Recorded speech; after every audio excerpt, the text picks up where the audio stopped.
Utilisation du testeur de batterie, niveau de difficulté 2 étoiles. Relever la tension d'une batterie nous donne une idée de son état de charge. Avec une tension de 12,41 volts, notre batterie est chargée entre 60 et 70%.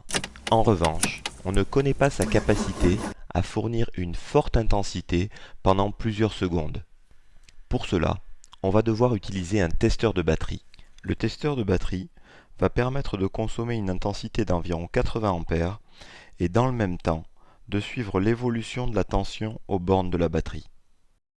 Lorsque le contrôle est terminé, l'appareil affiche la tension relevée la plus basse et vous indique par une LED verte si le résultat est plutôt positif. Évidemment, en fonction de leurs caractéristiques, toutes les batteries ne vont pas réagir de la même manière. Le petit tableau au bas de l'appareil nous donne les valeurs de tension attendues pour que le résultat soit considéré comme positif en fonction du CCA de la batterie. Attention, le résultat du test reste affiché à l'écran tant que vous ne débranchez pas l'appareil. Si la tension est basse lors du contrôle, il peut arriver que l'appareil affiche les lettres CB, qui signifie charger batterie. Dans ce cas, essayez de charger la batterie, puis renouvelez le test.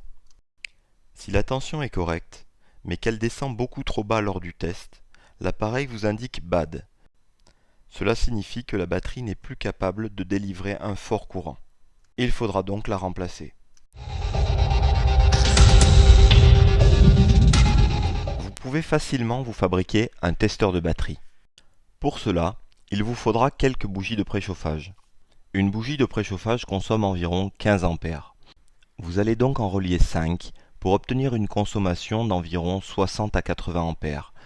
Pour réaliser le contrôle d'une batterie, vous placerez dans un premier temps un voltmètre en parallèle. Vous relevez la tension de la batterie, puis vous placez la deuxième borne de l'appareil que vous venez de fabriquer.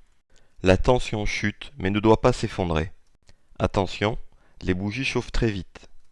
Vous chronométrez 8 secondes, puis vous relevez à nouveau la tension indiquée par le voltmètre. Le tableau suivant vous dit que pour une batterie de 360 A, après le test, la tension de la batterie doit rester supérieure ou égale à 10 volts. Pensez bien sûr à débrancher l'appareil pour éviter de l'endommager ou même d'endommager la batterie.